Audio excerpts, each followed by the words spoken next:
Hey, everybody. Happy Friday. Woo! It is Friday, y'all. It is not only Friday, but it is April 1st. We are saying hello, spring, officially, hopefully. Now, this cold weather will get up out of here so we can enjoy some of the real spring before the heat comes. Right. What's up, y'all? It's your girl Key signing in for Victory Talk and my sissy. Hey y'all.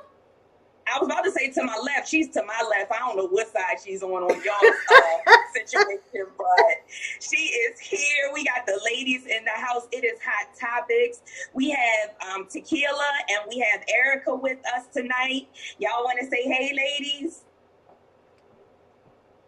Hello. Y'all say something. Erica's Y'all muted. not quiet. Say something. That's all Hey, right. how y'all doing? So we got Erica back in the house. We got Takilla back in the house because she's been on the show before. I think twice actually. So it is somebody's birthday today. So we want to give an extra special birthday shout out to our sissy Erica. Happy Ooh, we got a birthday! gift for you. Y'all already know she Aries fire, so she about to turn up. It's her birthday, y'all, and she's on the show. So you already know. She what's got a cute about little to Victory go Talk mug. down. Hey. Yes. It is still Aries season for a little while longer. All month April. It's not stopping. Absolutely. Hold up. Taurus season rolls in come the 21st. You can't hear the whole month. We're gonna share, but I'm taking the whole month because we got cheated when COVID came, pandemic shut everything down. We owe that. So Love what you saying is I get all of May? Yes, absolutely. Take that. I'm with you. Okay, I'm with you on that. I take Sounds that. like a plan to me. All right, y'all. So what's up, y'all? Already know how we do. It's Hot Topics. So we are about to get In. Absolutely. In. All right, y'all. So I don't know. Before we get started tonight, did anybody get pranked today for April Fool's Day? Because I didn't, and I didn't see any jokes. I'm glad that I didn't. But did any of y'all get any pranks played on you or? No. Normally I get pranked because it is my birthday, and normally I get pranked regularly. But unfortunately, my godfather has passed away, and he will call me every year and prank me. Rest his soul. That's Donald Frank Wilkinson Sr. and my sister, who's probably not watching, but she'll watch later on, Gigi Wilkinson, who has shared her deity with me forever. But he would call me every April 1st and prank me, and he does not prank me anymore. Rest his soul, but I love him and I miss him dearly, and I miss him pranking me. I really do, because he would set it off every year and get me just any kind of wild prank. We gonna have to work something out for you then.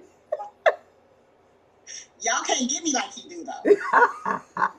Yeah, we could try, but it ain't gonna be the same. But watch out now, because now that you done put it out there, you done put it out actually into the atmosphere. So you better be on point time next year. This stuff was wild and crazy, had you straight believing. Yes. But look. Today Key got Spencer and Philip. I forgot. Yes. You might not have got pranked, but you tried to prank somebody. I wish we had a picture of that and could put it up there. Let me see if they can. Did you get him? Y'all see that? Oh my gosh. That's a good one. Especially for kids. Girl. What? You would have in that box. It would have been better if I could have did it in real life, but even virtually, they were not amused. He thought it was some meat in that box or a sandwich, as he said. A sandwich. They were not. They were not amused at the vegetables in the Krispy Kreme box. All right, y'all. We gonna jump in here and get started because y'all already know how we do. This hour goes by podcast, and we got some hot stuff as always. So we're going to get started talking about a man who buried a school bus full of children for $5 million ransom has recently been approved for parole. So I don't know if you guys heard about this story, but a man who has been in prison for 4 decades after he kidnapped a school bus full of children and buried them alive in 1976 has been approved for parole. Frederick Woods, who's now 70, was approved for a parole hearing on Friday at the California Men's Colony after previously being denied 17 times. But ironically enough, he had the support of 2 of their survivors. They basically said, I believe you served enough time for the crime you committed.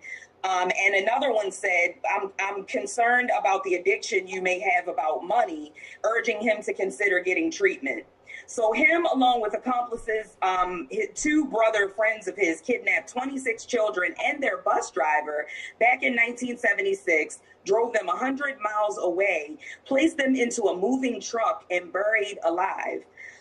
The other 2 brothers demanded $5 million from the State Board of Education. The children ranges from ages 5 to 14, and the bus driver thankfully were able to dig their way out after 16 hours. So by the grace of God, nobody lost their life, although I'm sure that they were traumatized. So at his parole hearing Friday, he read an apology for his crime. He said he's had empathy for the victims, which he didn't have back then. He's also had a character change since then. I was 24 years old, he added, and now he understands the terror and trauma that he caused, and he takes full responsibility. So because his crime was committed when he was young, he falls into a special California law that requires the commissioners to give greater weight to freeing inmates who were convicted in their youth but are now elderly and have served long prison sentences. So the question for this topic is, what are you guys' thoughts on this? Do you think he deserves a chance at parole after all of these years? I mean, I'm all for the kids. So to me, like, you hurt my babies and it's a wrap for you. Like, I have no tolerance for you doing anything to small children. Like, they're 5 years old, and at this time they're understanding things that's going on. So now these children are traumatized for the rest of their life. So now they got to see this person who traumatized them out on the street. So if he does get parole, he goes out, they see him, they're traumatized all over again, even as an adult. So I just feel like, he just stay where he at. Even still, like, he had money. So I read up on it. He had money, so he really didn't need to do what he did. And then even the person who, the other person who helped, like, say he need help. Yes, he does need help, but he need to help to stay in where he at. So that's how I feel about it.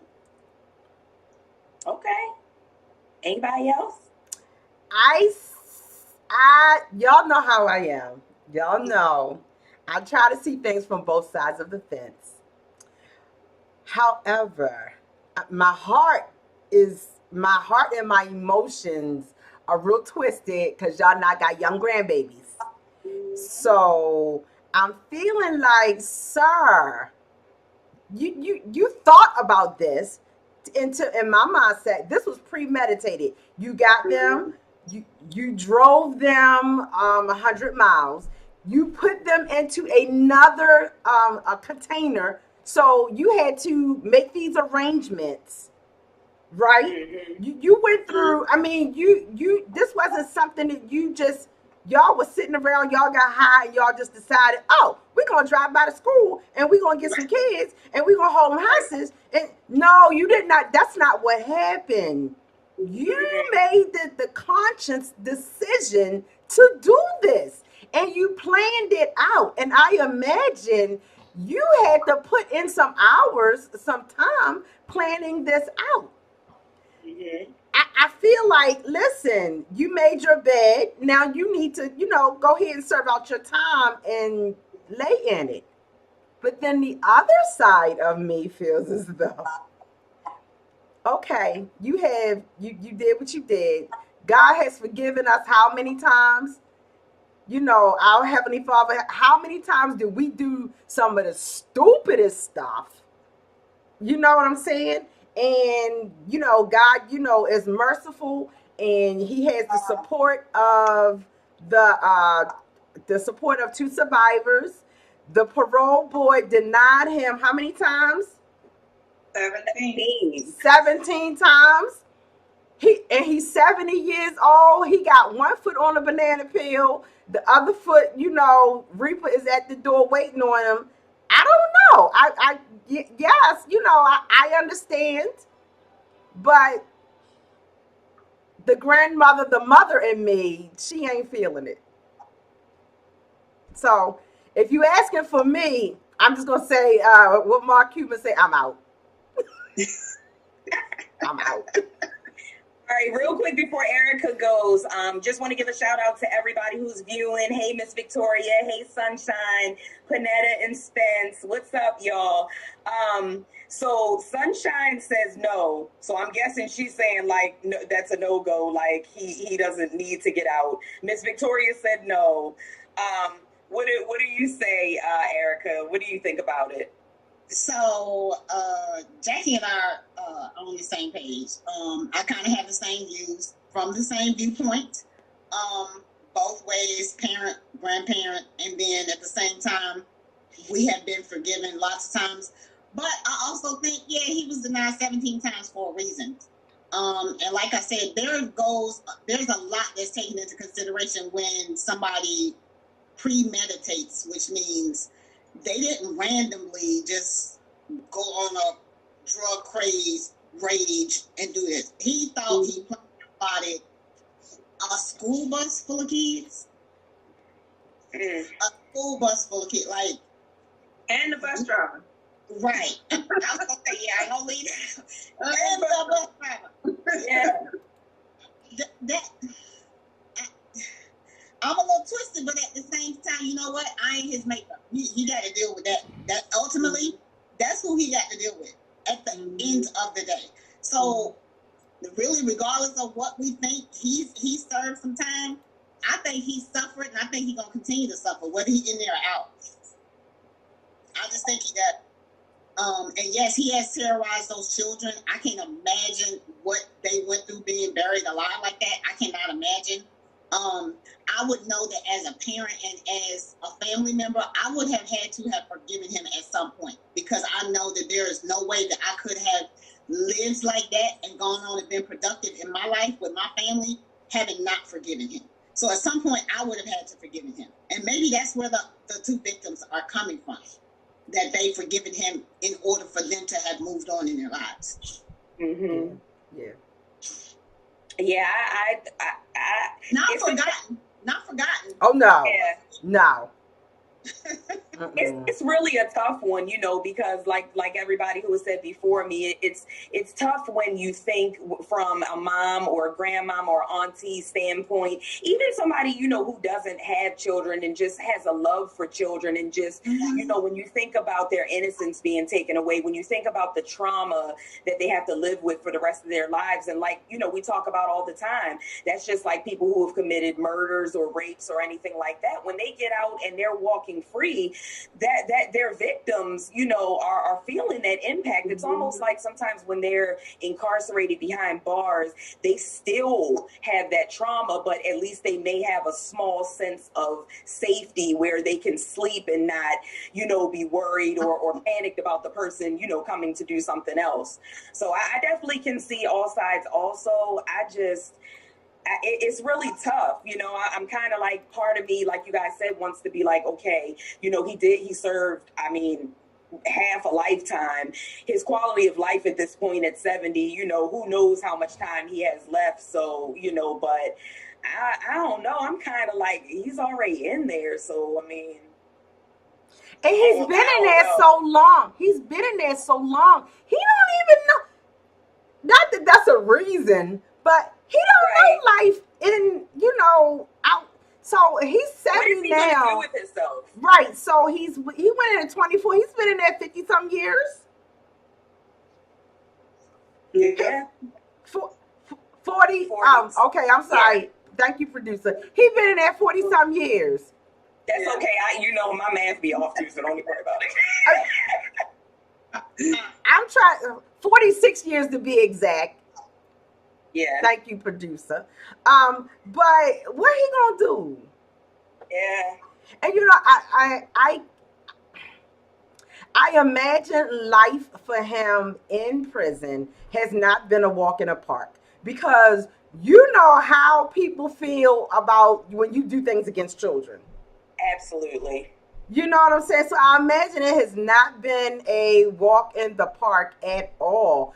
I don't know. I guess, letting him find his way, outside of the judicial system, I suppose, is, the road that he's on now. But I'm still imagining it's not going to be a walk in the park.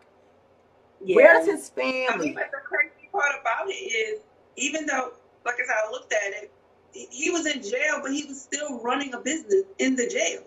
So it's not like he don't know the outside. I mean, his whole character may have changed all the years. He may have got empathy, all that stuff, but he was still trying to make money, which what he was doing, that's why he took the kid. So yeah, so that's probably why the one made the comment about being concerned about his, like, bro, you still are like, I mean, I get the fact that you have to have a exit plan. You have to have some kind of something if you were to get out of jail. You have to be able to sustain. But at the same time, I'd have been more focused on writing some apology letters, getting some therapy, like working on, some restitution. I did read that he had paid some restitution, to some of the victims. But one of the victims said, no, don't let him out because he ain't pay enough. They said, we got money to get a house, is what their words specifically.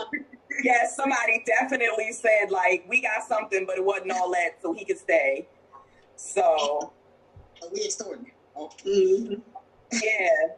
And so Sister Jenny said, I will forgive, but one of those children that was on the bus, that's who he better watch out for. Exactly. Yeah, because I guess, you know what, they about in there what now? 40 years, so 45 to 45, yeah. Oh, 45.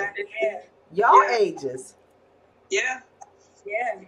And so you can imagine y'all ages. But you can imagine, the trauma that they've had to deal with over these years. Listen, whenever I have to have an MRI, I'm freaking out. Yeah. Just the thought of being in, Close. Yes. I close my eyes, I lay still, I pray. Yeah. Because if I open while I'm in there, it's a wrap. It's a wrap. Yeah, absolutely. Yeah. I don't know. He better watch his back. We gonna keep an eye out for that one and see how he doing. You definitely gonna have to watch that story. All right, y'all. Well, let's get on over here to this next one, because this is a real Yes. You see my face, right? Dave Chappelle. Dave Chappelle threatens to end investment if affordable housing is built. At a council meeting on Monday, but this was like back in February 7th to be exact, residents of a small Ohio town expressed their concerns about plans for the city to build an affordable housing development.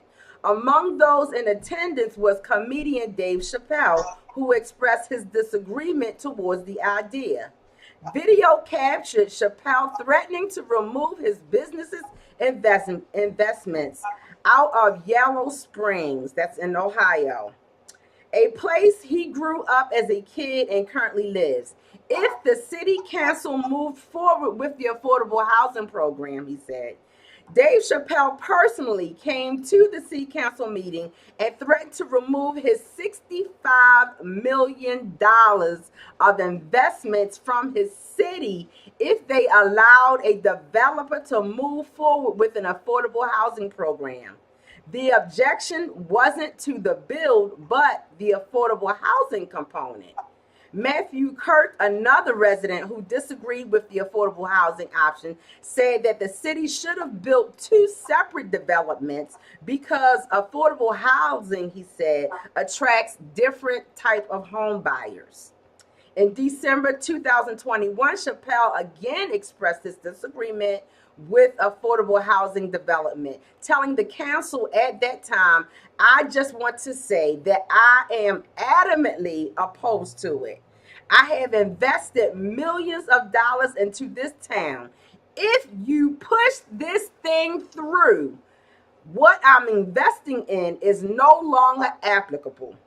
So my question to you guys is this. What are your thoughts about this story? Is he right or is he wrong in your opinion? I'm going to hold my opinion to the end. What y'all think? Viewers, what y'all think? Come on, let's chop this one up. Who want to go first? Okay, so I'm play devil advocate. He didn't go into detail as to. He just said he was opposed to the affordable housing portion. With him being from the area, I can only imagine that he's investing to make the area better. That's what I'm going off of. Usually when you're from someplace and you're trying to reinvest, you're trying to make where you came from a better place. He obviously, in my opinion, would only be opposed to that if he thinks the affordable housing portion is going to be a negative impact of some sort. Mm-hmm. And having worked with my dear pastor and learning what they wanted to do over there near St. Stephen, I didn't understand initially his concerns about what they wanted to do over there. Not behind the church, but over across the street by the daycare. That way. And then as he started to talk about it further, it clicked to me because I thought, well, ain't it going to just be better for the community, blah, blah, blah, blah. And then he kind of told me the aspects of it and how it's going to, and how it's going to affect the community. So he wasn't, because Pastor Gray, too, was not afford to the affordable housing portion, but that the affordable housing portion would come in and affect the community in a way that the community would not overall benefit. In my opinion, maybe that is where, I can't speak for him, I'm saying in my opinion, maybe that is where Dave Chappelle is coming from, considering the millions of dollars that he's trying to invest. And he's thinking, well, my millions of dollars going to be null and void because that's going to come in negative and impact what it is that I'm trying to do with the money I'm investing. That's what I can only think. Because, yes, it has had, when they come in and they say we're doing affordable housing, they kind of sometimes use that as a guise, per se. The developers, to say that that's what they coming in to do for the community. And it doesn't always benefit the community directly because they just want to get that land and do what they want to do. And usually when they come in there are people that are still not able to get in that affordable housing. They don't qualify. They don't benefit. And then they're out. And you move them out of the area and they ain't got nowhere to go. So maybe that is where he's coming from, because maybe he's seen an impact like that previously. And maybe there are more pieces to it that he knows about, and that's why he doesn't want it. That's only where I can come from. And that's, in that case, I would agree with him if that's what he's thinking. Anybody else want to chime in on that before I mean, I feel the same way. Like, you don't know the whole picture of the whole story. You just know the part where all you hear is Dave Chappelle talking about he's going to take his money out if y'all do this. And of course, and everybody hears affordable housing, and they always, in a way, that wording brings negativity. I mean, it is what it is. So it brings that negativity to think that, oh, they about to bring these people in here that really don't belong here. I want people who can spend money and buy my stuff and, go to my shows and things of that sort that's going to, make him money for the fact that he's putting out so much money. So, and then, of course, on the other end of it, you think about the people who they're saying that they're trying to get housing for the people who work and so they can have something they can go home to, so they don't have to go travel so far to get to work, and things of that sort. So, of course, it's a whole bill with it, or what, the aspects of it. But all people really see is, Dave's about to, take out money, and it's just, it's his money. I feel like, if he want to voice his opinion, let him voice his opinion, and if he want to take it out, then take it out. If he want to leave, just leave. None. I know I don't make that kind of money, so I can't really talk about how he want to spend it. So that's how I feel about it. All right, I'm gonna jump in there real quick before Lady J, because I kind of got a feeling of where she's gonna go with it, but I just want to say, for me, it's yet again another situation where you can kind of see both sides.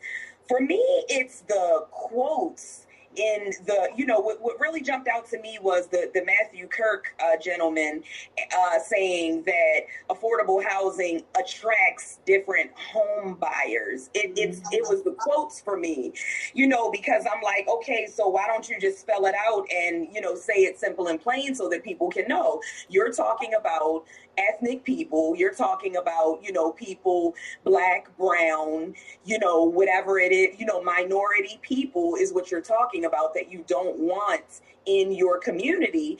And so, I never heard, what's funny, I never heard the cancel culture come for Dave Chappelle on this particular topic. And in my opinion, the only reason why they didn't is because he's made it simple and plain after his Netflix situation that you cannot cancel me. So like, you can try all you want, but I cannot be canceled. But, I think that the reason why this made headlines the way that it did is because we're so used to it being, Caucasian people or Republican people or rich and entitled people who just want to continue to, leave people middle class, lower class, underclass. We're used to them saying these things. So when it comes from somebody who looks like us, it was just like, okay. Right. Wait a minute. He said, what? She said, what? This gonna help his people. What are you doing? Mm-hmm. Yeah, and so, but in talking with my husband about it, even he was just like, I understand, I guess when you, and like Erica was saying, when you put $1 million is a lot. Mm. So $65 million worth of investments, this is personal. Mm-hmm. At this point, what I'm saying? Like, this is personal. And so Takilla's right. Like, who are we to say what he can and can't do with his money? But I'm a little disappointed. Maybe if he would have said, well, maybe not right here in my hometown, but let's put it, make other suggestions of where it could go. Like, don't just shut it down altogether, because I hope that's not the case. That's my concern, because everybody deserves a nice place to live. It is, that's kind of my outlook on it. Okay, so now my turn. Yes, ma'am. Okay, now my turn. Okay, so in the meantime, while I just go ahead and have my say, there were quite a few comments, so can you get prepared for them? What I want to say is, the first thing that comes to mind is the haves and the have-nots.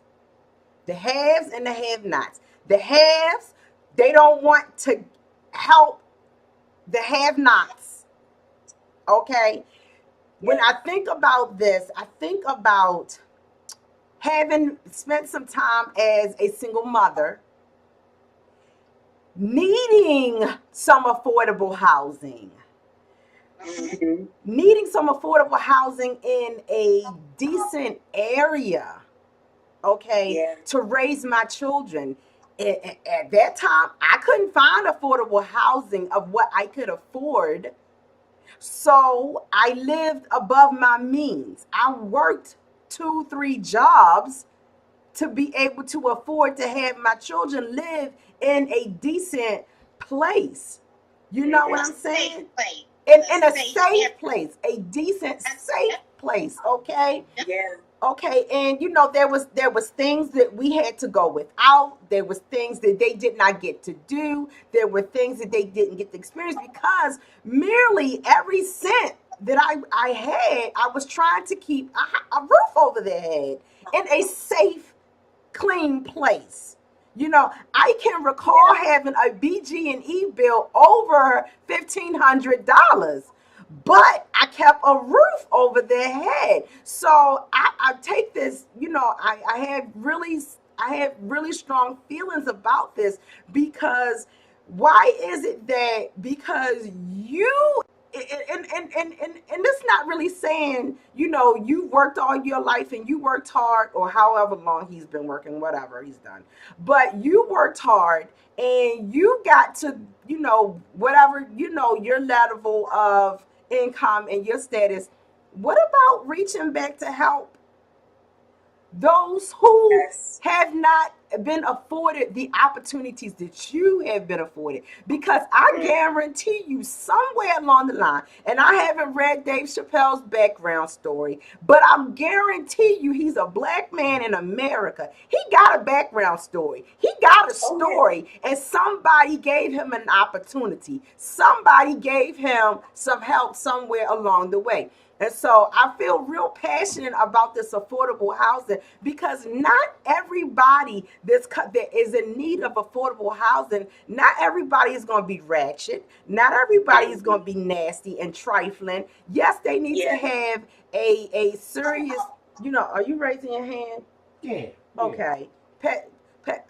Producer got something to say. What you got to say, Mr. Producer? Well, I've been sitting here reading it, and what you first said about that they could build two developments, because what the developer's plan was to build one development, and inside of that one development to build affordable housing.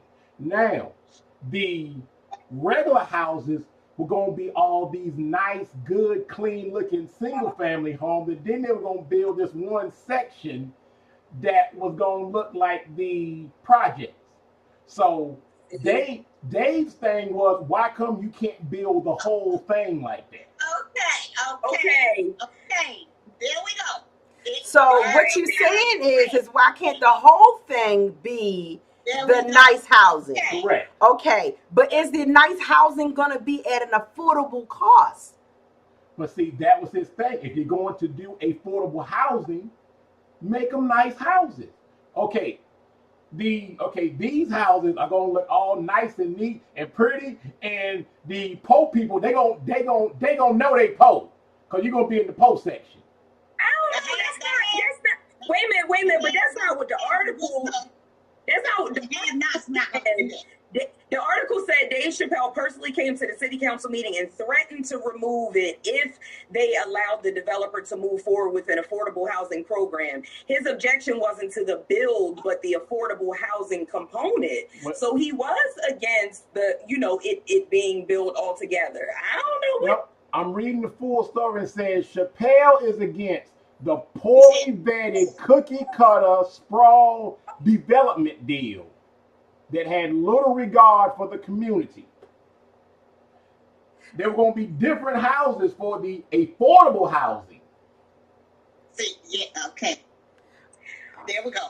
So what you're saying is that he's not against helping the have-nots.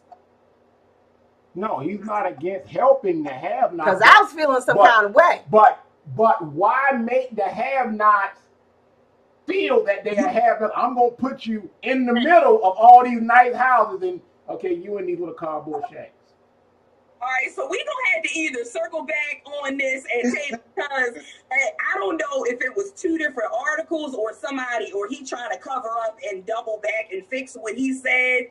But the article that I'm reading is he expresses disagreement. I just want to say that I'm adamantly opposed to it. We need the other details. We need other details. We need more tea. We need more tea. Just Google it. There's plenty of articles on it. I was gonna say, now use your good friend Google. They have multiple sources for that same thing, and the media will choose to leave out what they want and select articles. Yeah. And on that note, so moving forward, we're going to have our pastor producer look over our topics. So because we don't want to be out here putting out no false information and have it look. They coming for Dave Chappelle neck, and the ladies on Victory Talk said, no. And the sister. We really will be national news. That's why I said, in my opinion. In my opinion. We don't want that kind of publicity. Sorry, Dave. They was just jokes. We was just allegedly. No, we know what jokes did for you the other day, but there ain't no jokes. Allegedly. In my opinion. I don't know how you felt. I just said.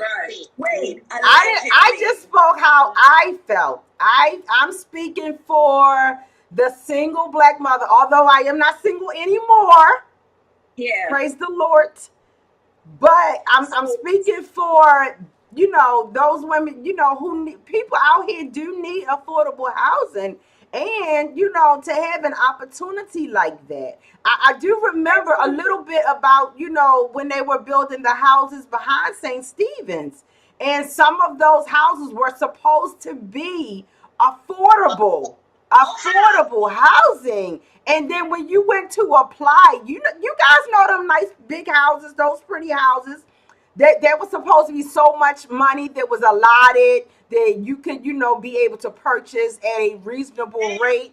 And there were grants and all of this, that, and the third. And then when it got down to it, wasn't so affordable no more. I want to get in, before I move on to our next topic, though, I want to get in something because Miss Victoria said something really important, and this is my thing, and I'm right there with you, Lady J.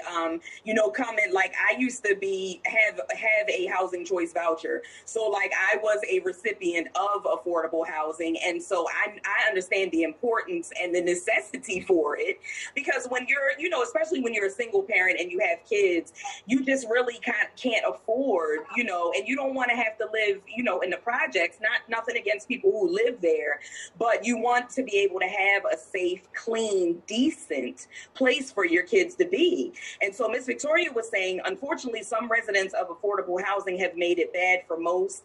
Some of these folks need to be trained or taught how to clean house, and it's cutting off, but I get the gist of what she's saying. And I really do truly believe that, because everybody's not intentionally dirty or intentionally neglectful of their house. Some people really don't know what good housekeeping is, how to clean. Everybody, Lord knows, we know everybody's definition of clean is not the same. And so, you know, maybe how about taking some of this money and investing in these types of programs to help people, so that way when they get to the top of the waiting list and they get their place, they will understand a little bit better on how to, you know, to keep it up. And then Sunshine said, I agree with Mrs. Green. She said, I don't want to live with ratchet. Let's just remove affordable housing to remove stigma altogether and build nice homes for all. What were you going to say, Lady J? I was going to say that in these housing programs, like, you know, there are, you know, inspections and things of that nature that have to be kept up with. And I think that, you know, a lot of times, you know, the inspectors or whatever let things fall between the cracks. They're backlogged and they can't do what they need to do. And so I think that there are a lot of different components that, you know, causes the lack to be there. But I believe that we as a people, we have to do our part. And just remember, you know, we've already just, you know, come to the realization that there's more to this story than what even we have been able to dig up. But, you know, on the surface, let us just all remember that not everybody that lives in affordable housing or that needs affordable housing, you know, are nasty, ratchet, and, you know, don't, you know, deserve it. There are those individuals, and it doesn't matter their color.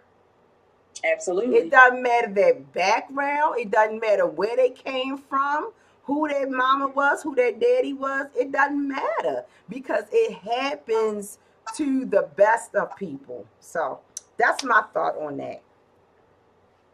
All right, y'all. So we moving on. We moving on down the line to our next thing. So let's talk about Jesse Williams and his child support situation for just a spell. So y'all know Jesse Williams, that fair-skinned, light-eyed young gentleman from Grey's Anatomy. He's been in a whole bunch of stuff, but he's most known for Grey's Anatomy. I was gonna say handsome, but I don't know. I don't want to get no trouble, but y'all know Jesse Williams. Oh, I forgot this is recorded. Like they too late. And he's definitely in front of her husband Fanning, so I guess I'm all right. I'm not. He's over there. So Jesse Williams has asked for his child support payments to be reduced after quitting Grey's Anatomy. The 40-year-old actor, who has children Sadie, 8, and Maceo, 5, from his previous marriage, was ordered to pay over $50,000 a month in child support to his ex-wife. He is now requesting a reduction after quitting his long-running role on the medical drama series back in 2021. So Jesse split from his wife back in 2017. He was reported to be receiving $260,000 per episode during his time on the show, but he went on to explain that his current payment was based on his income at the time and is insisting that it's far less since then. So he's saying, he's been paying child support for a little over $50,000 a month since 2018. He's saying that the order was based on other sources of income, which included residuals from Grey's Anatomy and sporadic income from occasional smaller acting or appearance work. All of my additional sources of income were far less than my former fees from Grey's. So we're asking, what are your thoughts? Some people are making comments and saying, it makes a difference because it was a choice as opposed to him, being fired and losing his job. But does that make the situation any different, from a person who lost their job? And just for the record, sister girl ex-wife is not having it. She's like, I don't care what he's doing or what he has to do. Run me my money. So what do y'all think on that one? Miss Victoria said, did he quit? Find another Grey's Anatomy. Baby, he is not what's the word? Debilitated. He is not handicapped. Can he still act? I'm sorry. He voluntarily.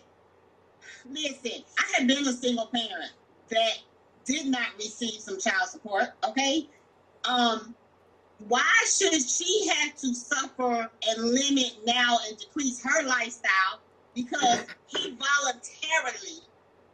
I might have some consideration if he got fired, but he voluntarily quit that job.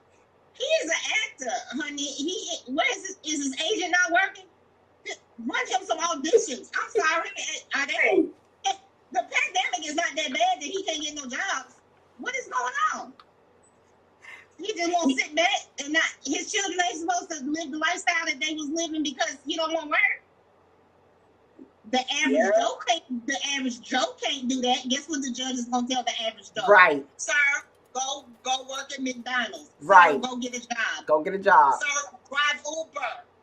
Liz. Do something. Yeah, you're right. DoorDash. So, bruh, I'm sorry. I'm so sorry. I've been that parent that why my lifestyle was limited because I did not get child support. I'm definitely not going to decrease it because you chose to quit a job. I'm sorry. I'm going to shut up now. Y'all go ahead. What you got, Takilla? So, okay. I gotta take a side here because listen, first of all, he left the job because he felt like it's getting ready to come to the end. Grey's Anatomy is about to be over, so he left for a lesser job. He did go to another job. It's just for lesser money. So I feel like he's doing what he's supposed to do. He's been, whatever money he didn't, disagree about sending the money in the first place. So he's sending the money just like he's supposed to. I don't know how the relationship is with his kids or whatever. I'm hoping that it's good.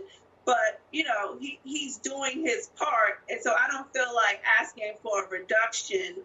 And now he's not asking to not pay anything at all. He's just asking, can I get a little bit of reduction because I'm leaving this job and I'm going to another job. So I don't really think that's inconsiderate, you know what I mean?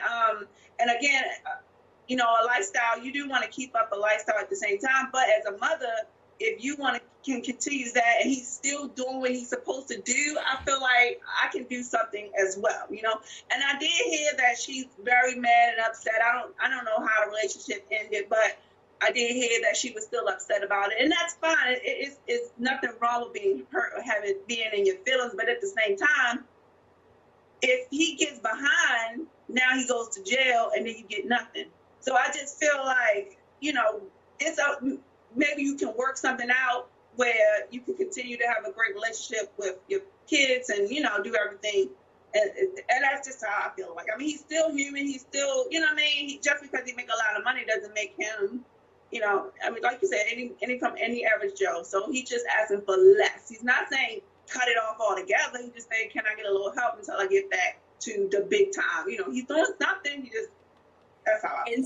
And I like that, Takilla, that, well, first of all, you know, and this is why we do what we do and have different guests so that we can have, you know, besides our viewers, but so we can have, you know, different opinions on this type of thing. And when you say it like that, you know, it makes a lot of sense, because I'm thinking, yet again, from the twisting and turning and daggone media people, they're insinuating that he's just maxing and relaxing, like laying up on the beach, like he's not doing anything. So if he is indeed working and he took a lesser job, then to me, that is no different than if I'm a lawyer today and I decide that I want to go and be a farmer or something, or just do something else. I have a right to switch, you know, positions. And in the real world, child support gets adjusted when people, if I'm making $20 an hour and I'm now making 10, I go to the court, I ask them to adjust it, and they do it. And so, yeah, so I feel, I mean, as long as he's not trying to like pay like $8,000 or something when he was paying $50, then that'd be like, sir, we got private school, we got all and you know what? Don't get me wrong. I know I went hard. I do understand exactly what Takilla said.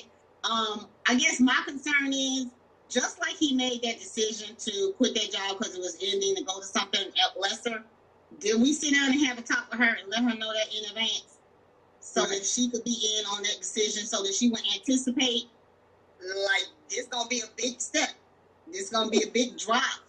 Like, we don't know if he did that. From what I said, she's so upset that she probably won't even have that conversation. She's just like, run me my money. And my thing is, even if she doesn't, that's what you got attorneys for, because y'all obviously get that stuff in place. So that's true. Your due diligence, because you already know she that kind of cray-cray. Your due diligence could have been to listen, bruh, I'm about to make these decisions, I'm about to make these changes. She ain't gonna have this. So can you go on and run this in there to her attorney? Listen, this is what I want to go ahead and negotiate, put on the table. We can avoid out. See, a lot of times it's just some basic communication that you have to do, and we ain't got them problems. But you won't tell me I got stuff. You won't cut my stuff half? No, we're not doing that. No, I still want my eyelashes. I want my eyebrows. No, we're not doing that. That was in my book. See, that's why. Listen, I gotta cut you off, Erica. This why the brothers have issues paying child support, because child support, y'all, child support is not for your eyelashes. But you know, ham sandwich, well, them children, what they doing with $50,000? What expenses they got for $50,000? That's not true. Listen, we're not gonna put that out there, because the babies got expensive. They gotta have lunch money. They gotta have, you know, school clothes. Listen, you ain't helping the sisters, Erica. You ain't helping the sisters. I'm been a woman. Them babies is eating surf and turf and caviar, and that's what they doing. They getting DoorDash delivered to the school daily. They eating no lunchbox and drinking juice boxes. The butler is there with their plate like this every day. Look, if y'all seen us chuckling, that's because our number one viewer. You saw that in the comments. She said, "Then you wait until the last day making them kind of coins. Who gave you permission to leave?" She said, "You should not have left the big time." And she was referring to my comment. She said that you be a farmer but get a second job to make up my coins. Thank you, Mama Victoria. Thank you. Run me my coins. What I want to know is Grey's Anatomy is going to be with the reruns for. Is he Right. not He'll still getting get paid? something. Right. He'll get residuals, but it's nowhere near. Yeah, it's nowhere near. Nowhere near what now? No 260,000 episode No. though. No. Well, perhaps whatever his residuals are, that's what he needs to give I was for gonna say child though, support, but and he did his job to take if he care. cut his contract early, he probably messed what he would have got on residuals up because he cut that contract. I'm sure that there was some kind of clause in that.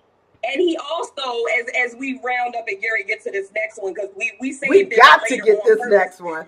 We saved it later on purpose because we didn't want to run out of time on this one topic. But I'm going to just say, Brother Jesse, there's rumors that he's going to be coming back because I guess he realized the main character said, the show producer said, as long as the main character is willing to continue, then the show will go on. So they've already renewed for, I believe, season 19 and 20. So he's on his way back. So hold on, ex-wife. He gonna get it. He coming. Your coins is on the way back. Your coins is on the way back. As long as he wasn't killed out, baby, you can come back. And listen, even with the heavy. How many times? 5 times, and you still. I was gonna say, how many times did Derek come back? Derek came back how many times? Police. Yes. All right, y'all. Okay, so we got to get to this last one. And I'm so mad that you put this one on me, Key, because this was a heated topic in my household. So, y'all, let's talk about Will Smith and Chris Rock confrontation. It looms over historic wins at the 2022 Oscars. OMG. The taste gone. Let me stop. Okay, it was the slap around that was heard around the world. Yeah, you should cover your face. You wrote this. It was the slap that was heard around the world as Chris Rock presented the award for Best Documentary Feature at the Oscars Sunday night. The comedian made a joke about Jada Pinkett Smith and her lack of hair. Rock said he couldn't wait to see Smith star in G.I. Jane 2, referencing her shaved head. Pinkett Smith said last year she went bald after daughter Willow encouraged her to do so. Pinkett Smith said she has had alopecia, which results in severe hair loss since 2018. At first, husband Will Smith seemed to laugh at the joke, but then got up and hit Rock in the face as he stood on the stage. Rock appeared to be in shock. That bro was in shock. He was in shock. And Smith sat back down and said, "Keep my wife's name out your mouth." Twice. He said it twice. So obviously, there has been mixed emotions raging from folks saying he did the right thing, standing up for his wife, to saying that he was completely wrong and everything in between. What do you think? Did he stand up in the name of love or did he go too far? Oh, Lord, Erica had to get a drink first. The juice. Wait a minute. Let me get Crickets? to y'all. All right, Kayla, come on, since the rest of them. All right. So We get prepared. I'm sorry. Go ahead. all right. So for me, okay. So in my opinion, the hit, I don't think he should have hit that. The violence part is just a no, period, no matter what. But at the same time, it was something that boiled up in him. Like, it was out of character. You know, it's something that you don't usually see from Will Smith. At the same time, they put their life on everything, like social media. Like, they put their life out there for everybody to see. And the fact that I think that at one point in time, I think Chris had said something about Jada before, and it was that, and then the bull up of everything that's going on. So I don't think I think a story has said that it more or less he hit him for a lot that was already going on, that a weight that was already on his shoulder. And so his wife energy basically stirred that emotion, because like you said, he started out like, that's funny, but he didn't even look at Jada. He just felt her presence diminish immediately. So that was like the straw that broke the camel back for him. And you know, and like you said, you never know what somebody's going through. You never know what's in their mind and in their moment at that moment for something like that to happen. And when he quoted afterwards, when he made his speech about the devil, you know, will come for you at your highest peak, and love will make you do some crazy stuff. So in that aspect of it, I mean, I just feel like the violence should not have happened, but at the same time, you never know what somebody's going through, and he's only human. He's only human. So that's what I have to say about it. All right. Erica to drink her water now. She rocking. Come on with it, sis. Okay, so I think I'm on the same page with Takilla. I don't agree with the violence. I do see that he was sitting there he was trying to laugh it off. He was really trying to be a good sport about it. I was looking at the emotion in his face. I have watched this video over and over and watched how he tried to handle it and take it. And I saw it, you could see where it started to shift on him. Because Jada she kind of like me, baby. She ain't straight no chaser. This right here never changed for her. It wasn't funny. She wasn't laughing about it. It was a serious thing for her. And hair is a serious thing for us women. It's a serious condition. It's not a joke for her. So don't make a joke at my expense. Not to mention, he done made jokes before about her previously. And, she laughed through them. But this ain't a joke. This ain't funny to me. And you could feel it, like, in that room. And literally, I don't know who that I can't remember her name, that was sitting between them. She was kind of laughing, he. But I think you could even see, like, she was starting to feel it, like, what's going down? And I think Chris didn't realize it until Will started getting up and walking up. And he just tried to joke it off. Uh-oh. But he already knew I crossed the line. Mm-hmm. But what can you do when you didn't already cross that line and you're in public and you're on stage and you're live? What can you do? You can't take it back. What comedians do, they joke their way out of it. That's what you did. Was he wrong for the violence? He absolutely was. Should he have stood up for his wife? He should. I don't know how he should have at that moment, though. I'm just going to be honest. What could he have done otherwise? Mm-hmm. I mean, that was completely out of character for him, because he's always presenting himself in an upstanding manner, in public at least, representing himself and his family. So that was completely out of, like, did he just lose it? Like, what happened? Did he snap? Literally. It was like, did he snap? And then when I saw one clip I saw was Tyler Perry talking to him, and Denzel Washington had pulled him over to the side after it happened, and were kind of, I don't want to say they were doing damage control, but I think that they were trying to, like, talk to him like, dude, like, you all right? You good? Kind of getting him back in a good space kind of thing.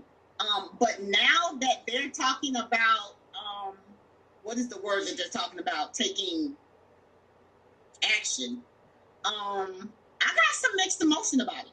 I really do. I do have some mixed emotion. I know that it was a violent act. It was a smack. He didn't come in there with a gun. He didn't shoot nobody. He didn't. I think it was real. I think what they may attempt to do is probably going to put a real bad taste in my mouth. It just is. He apologized immediately. He publicly apologized about it. And I think that that's all you can do at the end of the day. He realized he made a mistake. He was deeply sorry about it. He even said it in his speech that he was deeply sorry. He wasn't crying about receiving that award. He was crying because he realized, I made a daggone mistake. I made a big mistake that has overshadowed this entire event and me getting this award today. Because they're not going to remember me getting this award. They're going to remember me coming up here and showing my tail. and I made a big mistake. And he even started to, make amends then to apologize. And it's all, to me, it's kind of like, well, but he acknowledged it. What more do y'all want him to do? Give blood? His firstborn child? So now it just gives me a bad taste, and I think they're probably going to take his award back. All right, what you got, Lady J? I'm going to save mine for last. Nah, you don't get to. Mine for last. All right, you can go last. Go ahead. Okay, so I listened to an interview today. I don't know what that was. I listened to an interview today from the producer of the Oscars, Will Packer, and he shed a lot of light on the after effects, the things that transpired afterwards. By no means do I feel as though I do not condone the violence. I don't condone the violence. I think his emotions, the feeling, I wholeheartedly agree with Erica and Takilla. What he felt, the energy he felt from his wife without even looking at her, what he felt from her, that's just, for me as a spouse, okay? For me as a spouse, his energy, when I feel it, I react. Mm-hmm. I'm gonna react. So I wish that he would have. I feel as though he should have addressed it in the moment that it happened. Absolutely, you disrespected my spouse. National. I mean, people everywhere saw it. So I feel as though he should have addressed it. Yes, gone up there like, bruh, not acceptable. We're not gonna have it. Blah blah blah blah blah. I feel as though, but to actually put his hands on him, I feel like that was wrong. But I understand it. I applaud Chris Rock. Because he could have, because they wanted him to, press charges. He ultimately said, no, I want to squash this. I just want this going to be over. No, I don't want him, they wanted to remove him. They wanted him to remove himself. He said, no, I don't want to remove. I'm not. This is basically what Chris Rock was saying is that this is a black man. And once the authorities come and put handcuffs on him and take him, nobody knows. Or do we know what's going to happen? So I applaud Chris Rock for, pumping the brakes and shutting it down as he did right then and there. And acknowledging that what he did and what he said was wrong and was hurtful. And it provoked the whole incident. It provoked it. And to my understanding, he had been told before, these jokes, don't cross this line. Nope, that's not good. That's not acceptable. But he went there anyway. So I really feel as though, the violence piece was wrong, but it needed to be checked. And I feel like, he could have checked it in a different way, but by all means, and I feel like this for everybody, and I don't care who you are, if you male or you female, I feel like your job is to support, protect, defend your mate, your spouse. And I think that, that's generally what, most people would do. And you know what, ladies and brothers, if you got a spouse who's not going to defend you, you need to reevaluate that relationship. It's something not right there. So that's my 2 cents on the whole thing. I've seen a lot of comments, a lot of back and forth, yeah, that's where I stand at. Okay, so Miss Victoria say he took that slap. I'm gonna try and make this short, sweet, and to the point. The comments, So, Miss Victoria said Chris Rock has been picking on the couple for some time. Will acted like an idiot after laughing at the joke initially. Sharkel said he went too far. You can defend someone without putting your hands on someone. And Sunshine said, no, he wasn't justified at all. I wish he would have approached him backstage. My little 2 cents is that I get, and this is not because me and my sissy, we go toe to toe on some topics, and we can do that because we doing it in love. But this is not against what she was saying about the defending your spouse's honor, because I get it, but I do not want my husband defending me in that way. So we talked about it, and I just, what's most bothersome to me is the physical aspect. Like, everybody has been saying, yes, we don't know sometimes what we would do in a situation. It's easy for us to say, oh, I would have calmly pulled him backstage. I would have waited until after the show. I would have texted him. I would have did all of the things. When stuff is in the heat of the moment, you really don't. That's why they call it snapped for a reason, because sometimes people really do. And I think it was Erica that said, man, that slap was not for that comment tonight. That slap was for, the dog that peed on the floor this morning when they was trying to get their self together, the lady that cut him off in traffic, the kids that are, doing disowning them and trying to separate themselves, and, the health issues, the August Alsina. Like, he got slapped for it all.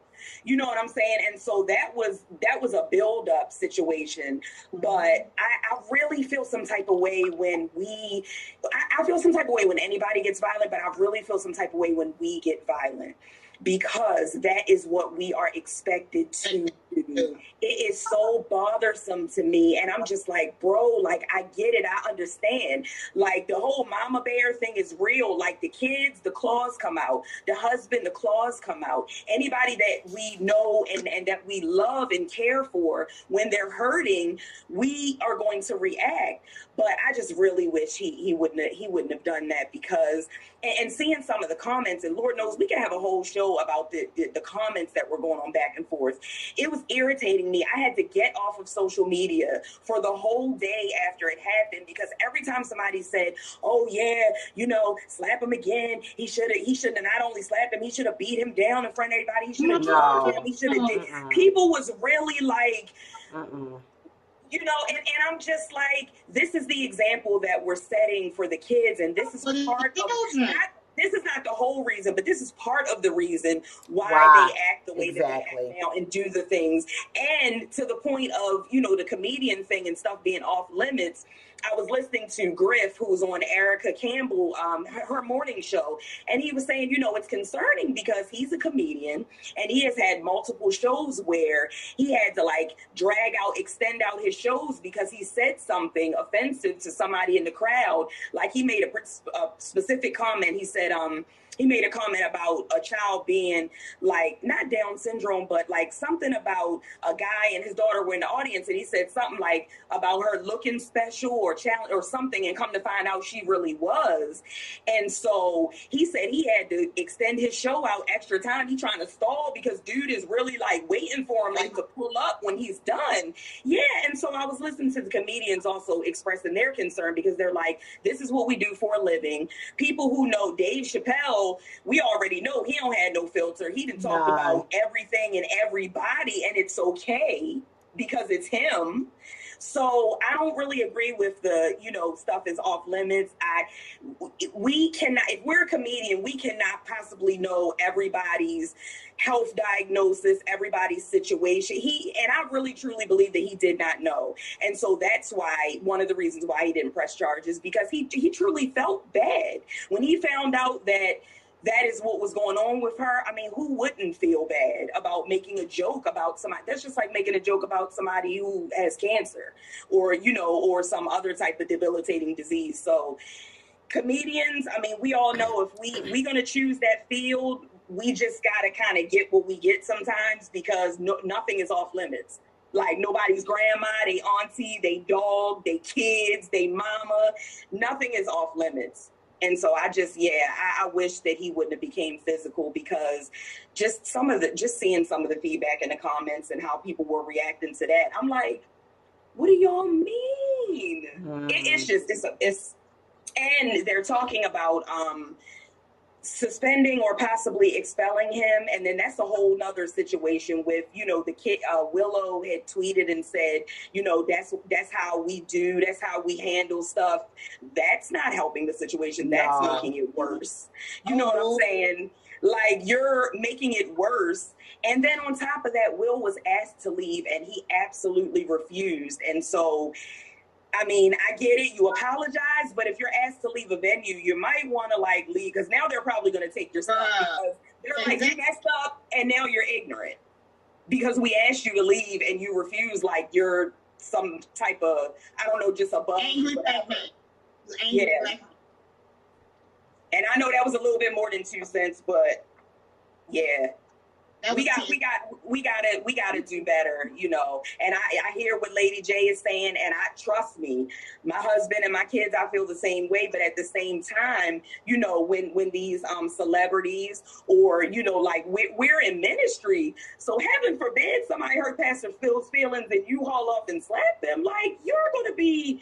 Man, no, that's not what I said, though. That's not what I said. What I said is I don't agree with the violence, but I feel as though that you address it in the moment. I'm not going to go put my hands on somebody, and I wouldn't expect anybody else to put their hands on anybody. But what I'm saying is, I just want to make sure y'all real clear, because I don't feel as though I'm not going to wait until after the fact, and saying that he should have went up there. No, he should not have went up there. If his emotions led him to get up, and none of us can say what he did, the getting up, the movement in that moment was wrong, right or wrong, because if it had been you in his shoes, and trust and believe, the Lord will allow a moment.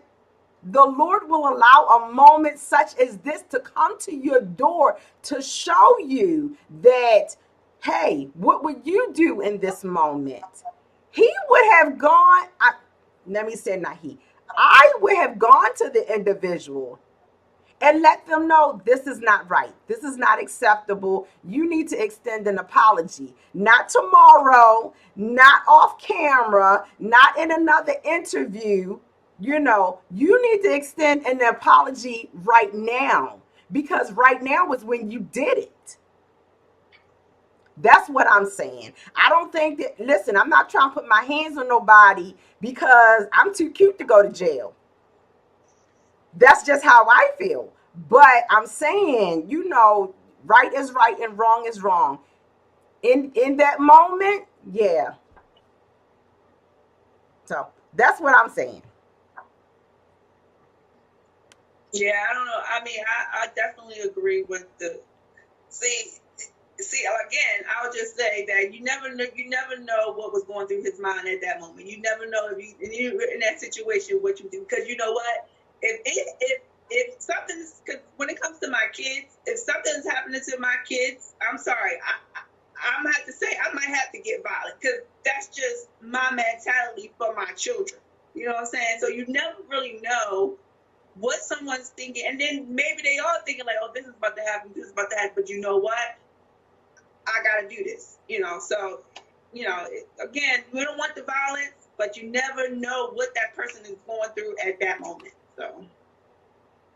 I know we gotta close, and I'm just going this last little tidbit real quick. I was in that situation.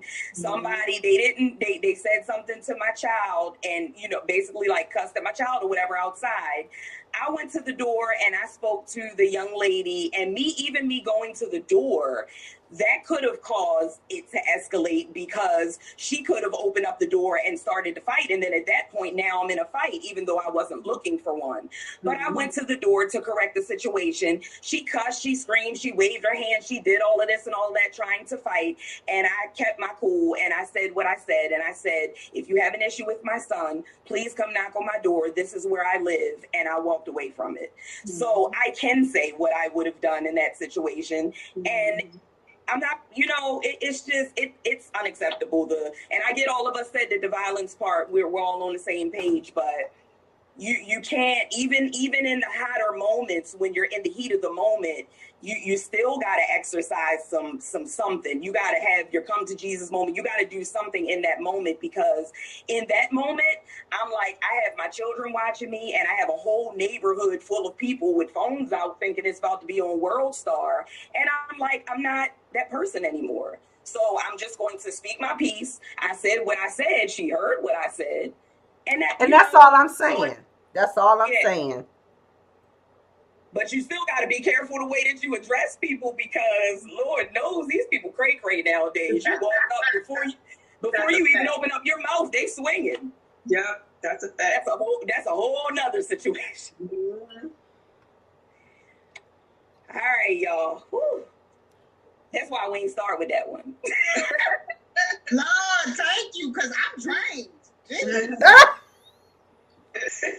I'm not supposed to be working this hard on my birthday. No, you know you love it. Oh no, Kenneth Johnson is.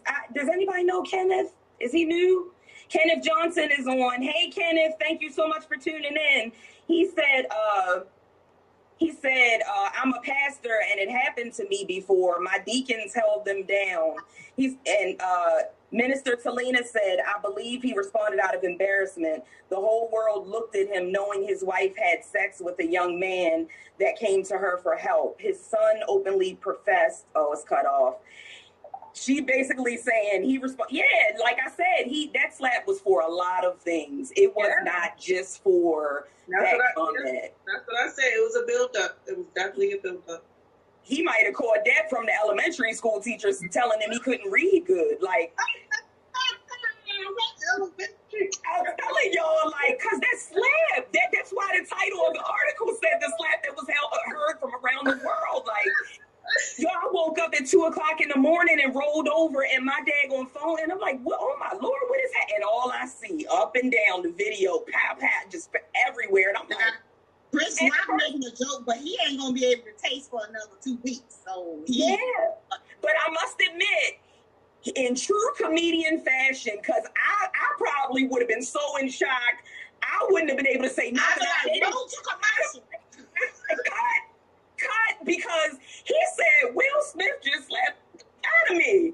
And then still continued to laugh, and I'm like, and that I heard a couple of the people in the audience laughing at that, because they like, but I'm like, good job, Chris, because bro, I'd have been like, still sitting there going, is this a stunt?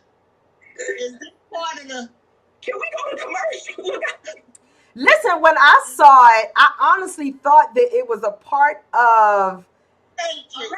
It wasn't until okay, so we getting the gang sign, we get everything. But it wasn't until I saw the part of him mouthing what he said, keep my wife out your mouth, that I realized it. Oh, that wasn't part of it. But yeah, okay, so we're gonna have to we gonna have to carry this to the after party, because we about to get in trouble. It's almost 20 after. He know it goes down. He knows what happened. It's almost 20 after, Key. All right, viewers. And look, the viewers, they hanging right in there with us tonight. They ain't even leaving. Yeah. Oh, Thomas. Oh, my gosh. Who? Thomas. He commented. What did he say?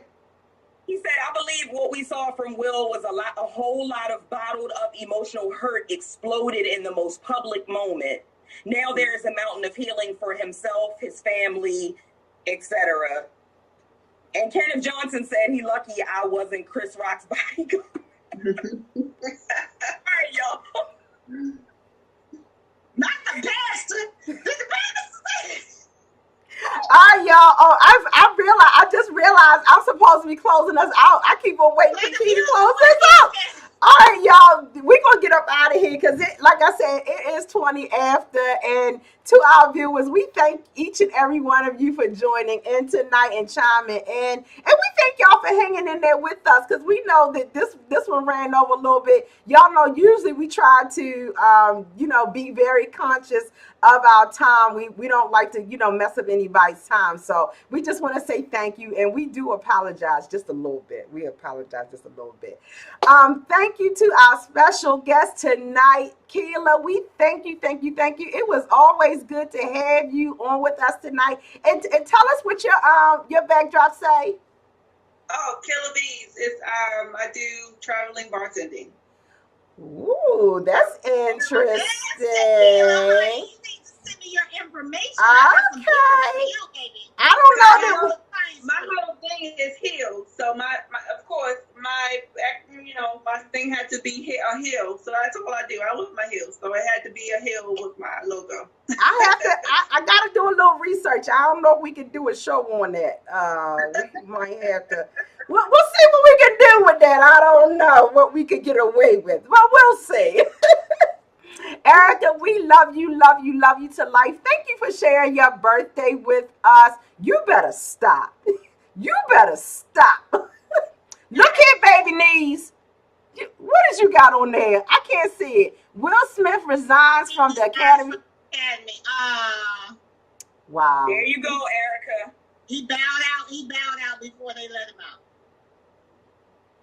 Wow. All right, everybody. Good night. We love y'all to life. We look forward to seeing. Oh, there will not be Victory Talk next week. We will do let me say this. We will schedule a rerun.